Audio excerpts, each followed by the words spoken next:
So why did I create a JavaScript project checklist? Well, there's 3 reasons. I'll go to the first one. In the last 7 years, I've worked on or directly overseen 30 different front-end JavaScript projects for big companies and small companies, tiny little projects and big projects, building for IE6 and for things like Node WebKit and PhoneGap. But the most important thing is I've been on projects that have gone just amazingly well. Like everybody's high-fiving, everybody gets along, the final product is a work of art, business makes money, everybody's really happy. And I've been on the total opposite of that, where the code is a mess, people seem like idiots. I've even had it where one guy was playing, okay, I'll be a Nova guest. Hopefully, let me just turn on the Wi-Fi. Sorry, so that, well, I'll do it next time it comes up. I've even had it where a guy was playing, was outsourcing his work so that he could play video games all day. I've been through pretty much every horror story you can imagine, and I want to avoid failure. So checklists have a really great history of improving other industries. I'm going to give 2 examples. The first is with aviation, the next with healthcare. So hopefully most of you are familiar with the pilot's checklist and also the Boeing Flying Fortress, the B-17, which was the first plane where a pilot's checklist was actually introduced.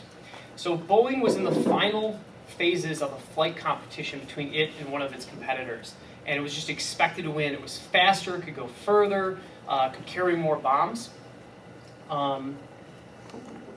But tragically, on the day of the last flight test, the plane crashed, killing the pilot. And because the pilot wasn't just any pilot, it was the chief of U.S. Air Corps testing. He was like the pilot that died in the crash.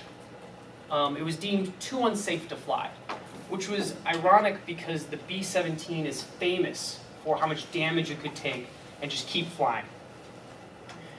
But fortunately, the U.S. Army, because the plane performed so well, still bought a few, even though the contract went to its competitor.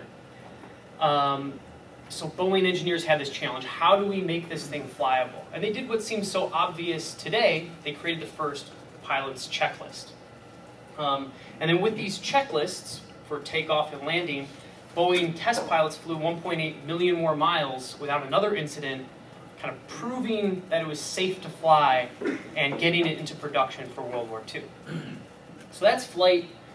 Flight has a long history with checklists, but now there's a transformation going on in healthcare. So in like 2006, Dr. Atul Gawande heard a story about a young child, a small girl, who fell into a frozen pond and was lifeless. Her heart stopped beating for over an hour and a half. But an amazing surgical team still managed to save her. Right? They did it with all these very complex procedures. And when this doctor heard, like, how did you guys manage to do all these things so perfect to save her? The head surgeon said, oh, we use a lot of checklists.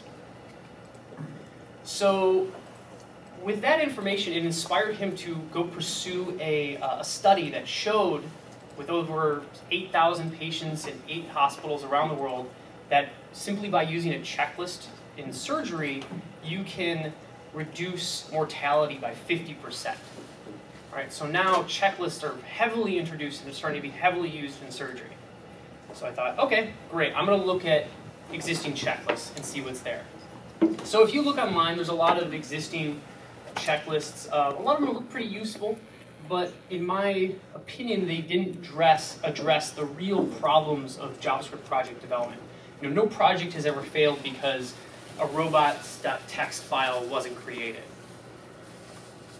And while putting together this list, people noticed that, hey, it's actually borderline a development methodology. But I like checklists a lot more than development methodologies because it doesn't include philosophy and values and things that can kind of lead to technical holy wars. So to create our checklist, I went through all of those 30 different projects, try to evaluate on a high level what went wrong or what went right, like people were smart. or something like that. But that's not a good task. You can't have that on your checklist. So then we try to boil everything down to specific tasks and specific questions that we could ask to determine if things were going right or wrong. So instead of people are smart, are people at least able to get a week of training, JavaScript training? So with all those specific questions, we then reevaluated all of our existing projects and old projects and try to measure what was the most effective things towards JavaScript project success. So we use this influence factor to kind of determine what is influential or not. The influence factor, you could think of it, the easiest way to think about this equation is to imagine what a perfectly influential task or question would be. All right, there it goes again. Let me turn off Wi-Fi.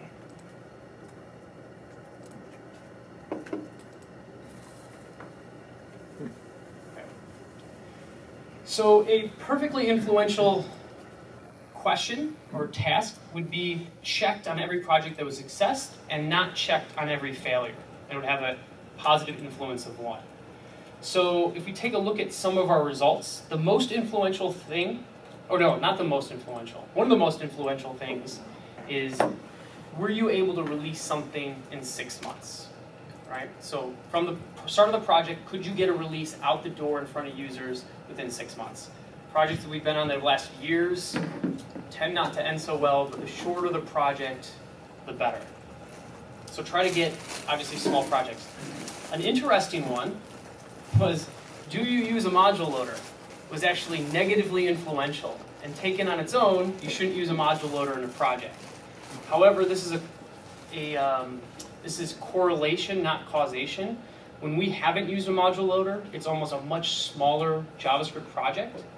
And because small projects are so heavily, those very strongly create successful projects, but not use of a module loader is correlated to small projects for us. I'm still saying you should use a module loader. It just was an interesting result. So let's take a look at the biggest development kind of factors to project success for us. Do you code review everything? That was the highest development thing. I think that makes sense because code reviews, if you know your code is going to be reviewed, not only are you more likely to write better code, it also does a good job of spreading information around. Other kind of somewhat obvious ones are things documented and tested, right? Very highly influential to project success. One thing I think that we do, which is really nice to encourage testing and documentation, is we have a different way of organizing our modules. A lot of people will split up their JavaScript projects or their front-end code by resource type, right? So they've got a JavaScript file with every JavaScript file in it, or a JavaScript folder with every JavaScript file in it, a test folder with every test in it.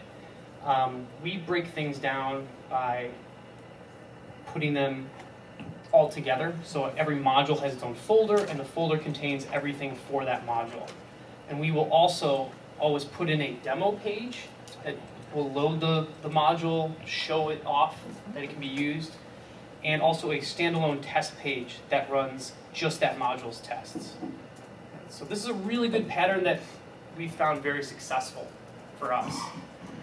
A few others, continuous integration was very high. Making sure that you can deploy to quick dev, test, staging, and production environments was heavily influential. And then so source control and issue trackers were zeros because we've used those on every single project. So that's why it's zero. And I'm not going to do the test that I'm not going to stop using source control to do that test to figure out if it helps or not. Okay, so hopefully a lot of you have checked off a lot of the most influential development factors to project success and are feeling pretty good right now. Well, maybe you shouldn't.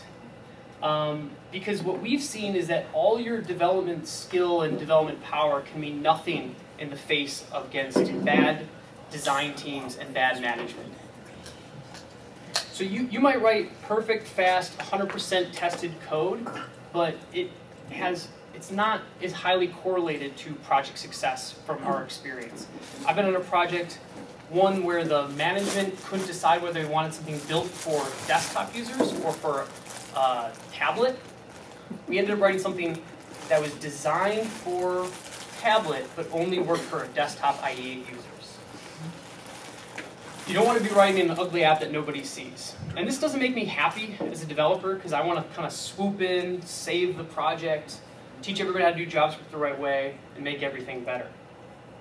So the real message, what I'd like to say in my experience running all these apps, is that if you care about project success, it's not about technology choices. It's not about Backbone versus Angular, Require.js versus Webpack.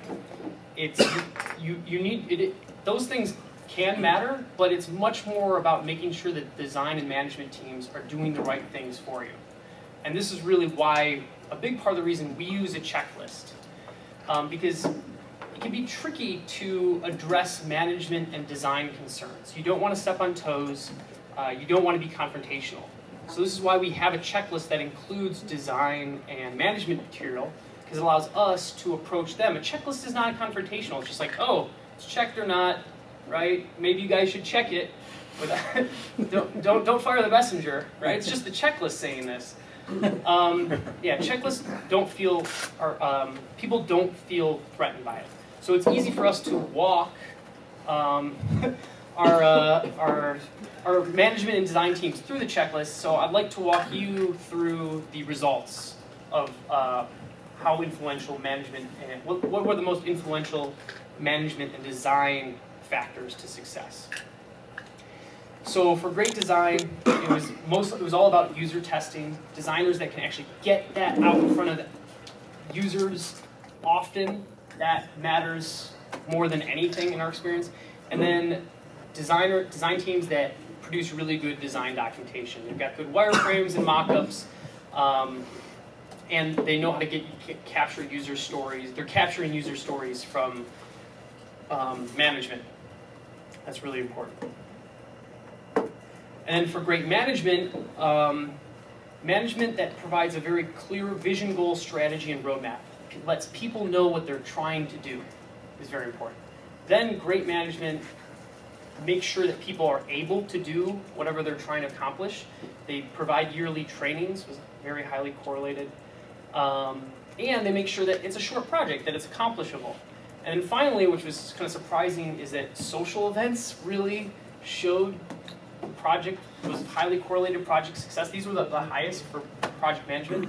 And I think that looking back, I mean, it surprised me, but I shouldn't have been surprised, because we've had client projects where people physically fought, and we've had other ones where they make these super awesome videos. Come on, play. The Harlem Shake. Right? So hopefully you're on these kind of projects, right? Where people are getting along. Does that ever get done? Yeah. Huh? That was real. Really? That was one of our clients, yeah. Where was that? I can't, it's the company that can't be named. Everyone would want to work there. So I posted this checklist here. It's something that we've started to put together as a company, and it's open source, so you can either fork it, or if you've got suggestions on what we should add, we're all about that. And again, the important thing is, I think, is just don't, we get caught up in JavaScript framework battles and things like that. But to project success, those things matter far less than a lot, what you guys need from management and design. So after this, if anybody's got horror stories they'd like to share, feel free to come up and tell me. I'd love to hear them. Thanks.